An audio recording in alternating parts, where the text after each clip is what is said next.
بسم اللہ الرحمن الرحیم۔ ناظرین کرام، تحریک لبیک پاکستان کے احتجاج کے حوالے سے فواد چودھری اور شیخ رشید فرونی لہجے میں بات کر رہے ہیں۔ ان کی حقیقت سب کو معلوم ہے۔ یہ مسلسل جھوٹ بولتے چلے جا رہے ہیں کہ فرانسیسی سفیر کو ملک بدر کرنے کا مطالبہ کیا جا رہا ہے۔ فرانس سے سفارتی تعلقات کو ختم کرنے اور فرانسیسی سفارت خانے کو بند کرنے کا مطالبہ کیا جا رہا ہے۔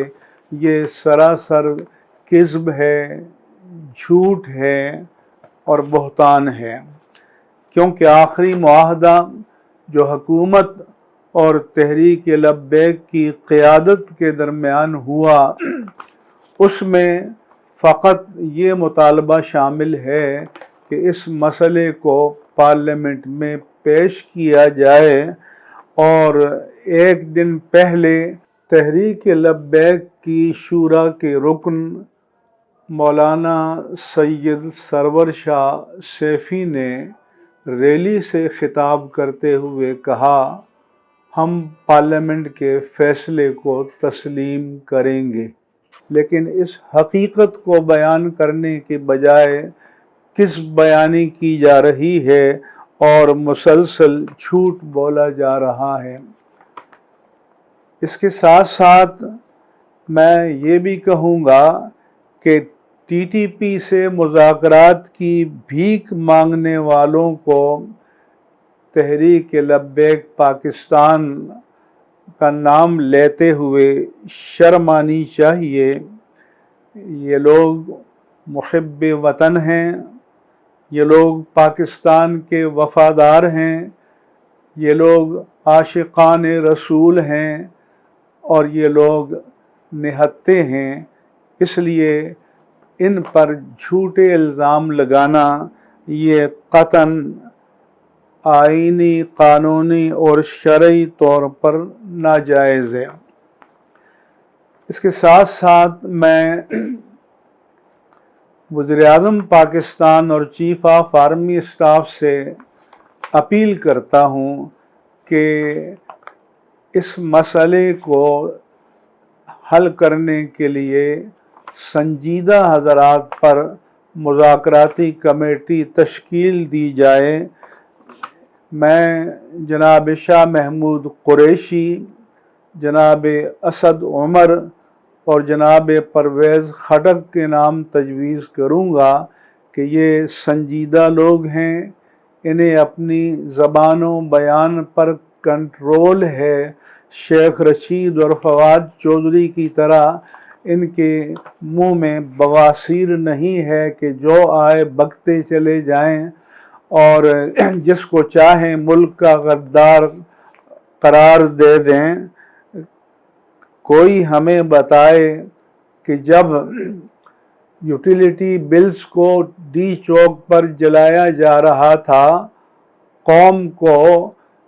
تلقین کی جا رہی تھی کہ ریاست و حکومت کو ٹیکس نہ دیا جائے، پارلیمنٹ ہاؤس اور پی ٹی وی پر حملے کیے جا رہے تھے، تو ان کے بارے میں ان کا فتویٰ کیا ہے، اور کیا وہ اس وقت محب وطن تھے یا غدار وطن تھے؟ یہ اختیار کسی شعبدہباز وزیر کو کیسے دیا جا سکتا ہے کہ وہ جس کو چاہیں غدار قرار دیں، جس کو چاہیں انڈیا کا ایجنٹ قرار دیں؟ اس لیے ایک تو میں پاکستان بھر کے خطباء سے اپیل کرتا ہوں کہ لوگوں کو حقائق سے آگاہ کریں، اور ساتھ یہ بھی تلقین کریں کہ جو احتجاج کرنا چاہے، اپنے جائز مطالبات کے لیے احتجاج کرنے کا حق ہمارے آئین اور قانون نے دیا ہے، لیکن قانون شکنی نہ کریں، آئین و قانون کی پابندی کریں۔ اس کے ساتھ ساتھ میرا مطالبہ یہ ہے کہ جن مطالبات کو منظور کرنے پر باقاعدہ اتفاق رائے ہو چکا ہے ان پر عمل درآمد کیا جائے تاکہ حکومت کی نیک نیتی کے ثبوت سامنے آئیں اور باہمی اعتماد کی فضا قائم ہو۔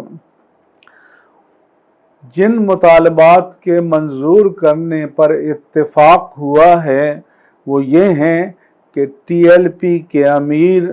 اور شورا کے ارکان سمیت تمام اسیروں کے خلاف مقدمات واپس لے کر انہیں غیر مشروط طور پر رہا کیا جائے، تمام جھوٹی ایف آئی آرز واپس لی جائیں، تمام علماء کے نام شیڈول 4 سے نکالے جائیں، تمام اشخاص اور اداروں کے منجمد بینک اکاؤنٹس بحال کیے جائیں، تحریک لبیک پاکستان پر پابندی کو اٹھایا جائے، نہتے احتجاج کرنے والوں پر مسلح ہونے کا جھوٹا الزام واپس لیا جائے، جن